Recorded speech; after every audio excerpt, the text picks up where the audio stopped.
Kisah seorang tukang kayu yang temani mayat seorang konglomerat selama 40 hari di alam kubur.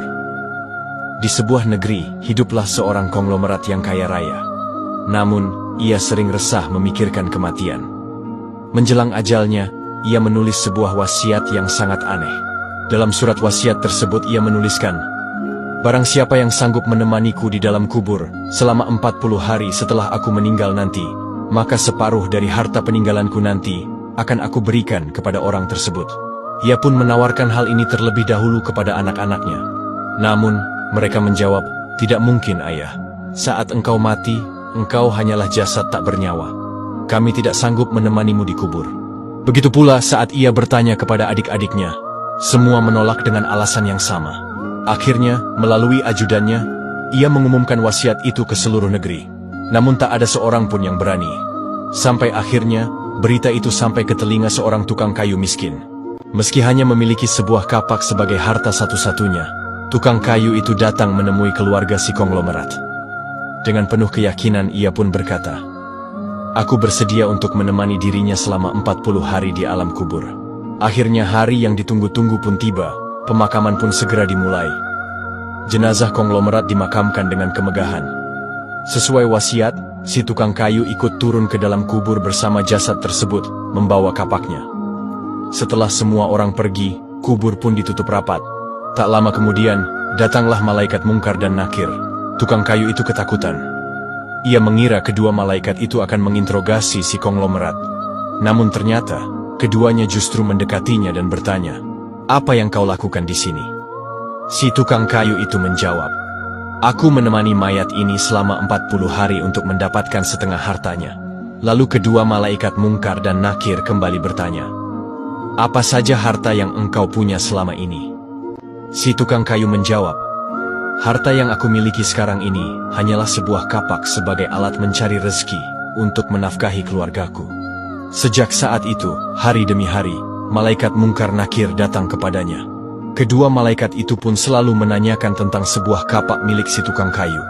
Kemudian Mungkar Nakir bertanya lagi, "Dari mana kau dapatkan kapakmu ini?" Si tukang kayu menjawab, "Aku membelinya."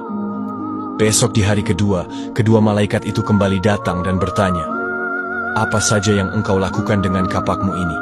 Si tukang kayu menjawab, "Aku menebang pohon untuk dijadikan sebagai kayu bakar, lalu kayu-kayu tersebut aku jual ke pasar." Di hari ketiga, malaikat Mungkar dan Nakir kembali bertanya, "Pohon siapa yang engkau tebang dengan kapakmu ini?" Si tukang kayu menjawab, "Pohon yang tumbuh dengan sendirinya di hutan belantara, jadi pohon tersebut tak ada yang punya."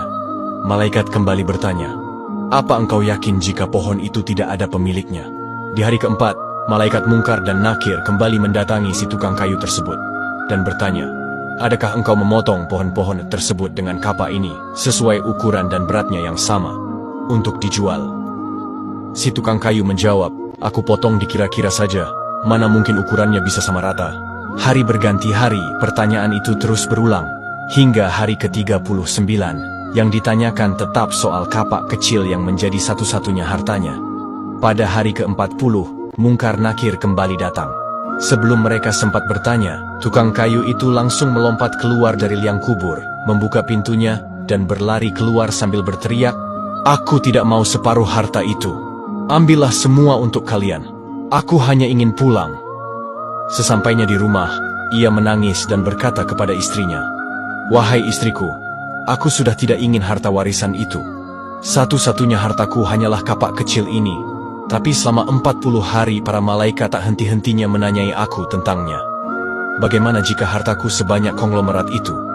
Entah berapa lama dan bagaimana aku bisa mempertanggungjawabkannya." Dari kisah ini mengajarkan untuk kita hikmah yang mendalam. Harta bukanlah kebanggaan, melainkan amanah. Bahkan sekecil apapun yang kita miliki akan dipertanyakan kelak di hadapan Allah. Pertanggungjawaban di akhirat lebih berat daripada pengumpulan harta di dunia. Jika sebuah kapak saja ditanya berkali-kali, bagaimana dengan harta yang melimpah ruah?